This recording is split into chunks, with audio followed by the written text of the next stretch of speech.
Aktivis politik Denny Indrayana mengungkap dua strategi dan dua motif Presiden Joko Widodo dalam mengamankan Pilpres 2024 demi mendarat aman, alias soft landing usai menjabat.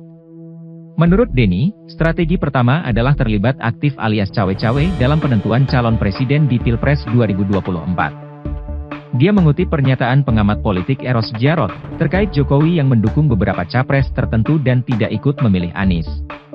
Target utama adalah sebisa mungkin hanya ada dua pasangan calon dalam Pilpres 2024, kata dia, dalam keterangannya, Senin 24 April.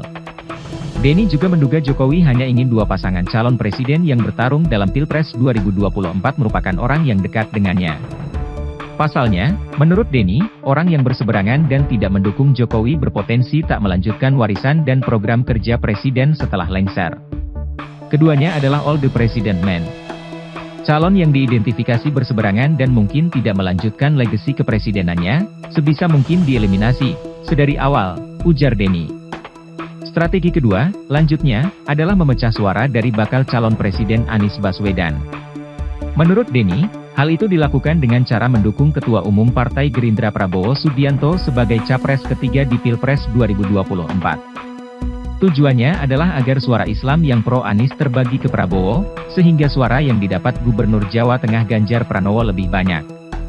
Harapan Jokowi yang ideal Ganjar Pranowo menjadi presiden. Akan tetapi, harus ada capres ketiga kalau langkah Anies Baswedan tidak terbendung, ujar Denny. Ia menduga Jokowi membaca survei politik lembaga riset CSIS yang menyimpulkan Anies bisa memukul mundur Ganjar atau Prabowo jika head-to-head.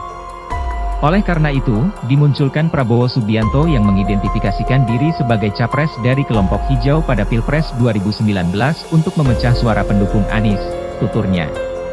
Dengan pengusungan Prabowo, menurutnya, Ganjar punya kemungkinan menang semakin besar. Bukan hanya memecah suara Anies dengan mendukung Prabowo, Jokowi juga menyiapkan Menteri Pariwisata dan Ekonomi Kreatif Sandiaga Uno sebagai cawapres Ganjar, kata dia. Denny menduga Sandi dipasangkan dengan Ganjar agar suara kelompok Islam pendukung Anies terbagi menjadi tiga. Dia meyakini Sandiaga Uno akan menjadi cawapres Ganjar atas arahan Jokowi. Menurut Denny, selain Sandi, pihak yang diberi tugas memecah suara Anies adalah Menteri BUMN Erick Thohir juga. Penugasan itu datang dari Jokowi, untuk Sandiaga dan sebenarnya Denny mengklaim bahwa Presiden Jokowi ingin memastikan program kerjanya tetap berjalan, dan ia tidak terlibat dalam kasus hukum setelah berakhir masa jabatannya. Beberapa kalangan pun berpendapat hal yang sama, sebab, keterlibatan aktif Presiden Jokowi yang ikut cawe-cawe dalam Pilpres 2024 demikian adalah salah satu ancaman nyata bagi demokrasi kita. Setiap orang, tidak terkecuali seorang presiden sekalipun, tentu berhak punya pilihan dan presensi calon presiden. Tetapi ketika sang presiden yang sedang menjabat menyalahgunakan kewenangan dan pengaruh yang dimilikinya untuk memenangkan paslon yang didukungnya, maka sang presiden jelas-jelas telah melanggar konstitusi.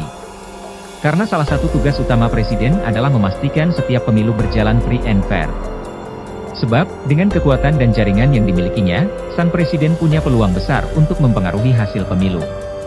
Akibatnya, arena pertandingan tidak lagi adil bagi semua paslon, utamanya yang tidak mendapat dukungan sang presiden.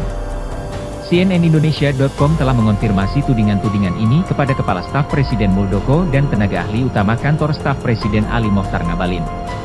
Namun, keduanya belum memberikan respon hingga berita ini terbit. Denny sendiri merupakan Wakil Menteri Hukum dan HAM pada era Presiden Susilo Bambang Yudhoyono, 2011 hingga 2014, dan juga pernah maju dalam pilkada.